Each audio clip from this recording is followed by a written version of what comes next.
how two hunters stumbled upon a living dinosaur in the far north. There are many stories when people saw with their own eyes creatures that resembled prehistoric animals and dinosaurs that have survived to these days. Most often, such encounters with unknown creatures occur in Africa and South America, where warm weather and high temperatures persist all year round. But one of such stories got special interest among scientists since one of the eyewitnesses was able to meet with a similar creature not in a warm country but in the north of Canada. An eyewitness claims that the animal that he happened to meet looks very much like a Tyrannosaurus. Moreover, this story didn't happen in the near past. An unknown animal being seen in 1908, when palaeontology as a science was just emerging. This story happened 2 years earlier before it was published in a French newspaper, thanks to which it became known throughout the world.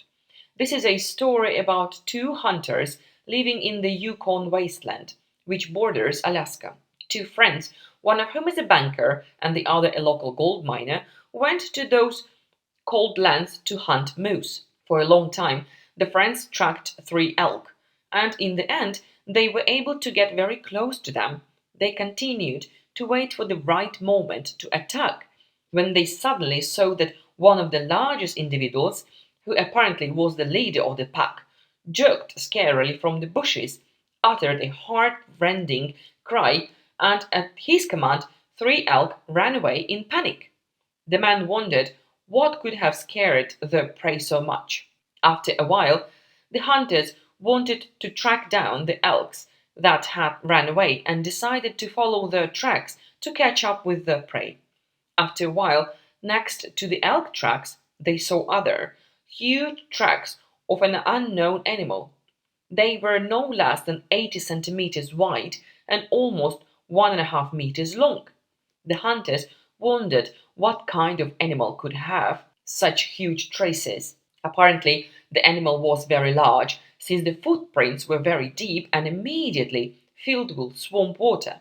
The man also noted that there were noticeable traces of dragging next to the tracks, which prompted the idea that this beast has a huge tail. Having overcome their fear, they continued to follow the trail and soon stumbled upon the animal whom they had been chasing for a long time. It was a huge reptile that weighed no less than 80 tons. The animal stood on 2 large legs. Its mouth was filled with lots of teeth, and it had a horn on its nose like a rhinoceros. The hunters continued to stare at the find for over 10 minutes. All this time, the animal did not pay any attention to them, continuing to move slowly through the wasteland. Returning home, the hunters told everything to their friends and asked them to assemble an expedition to track the strange animal, but no one believed in the existence of a giant dinosaur. Don't forget to subscribe and like it. Thanks for sharing, and bye bye.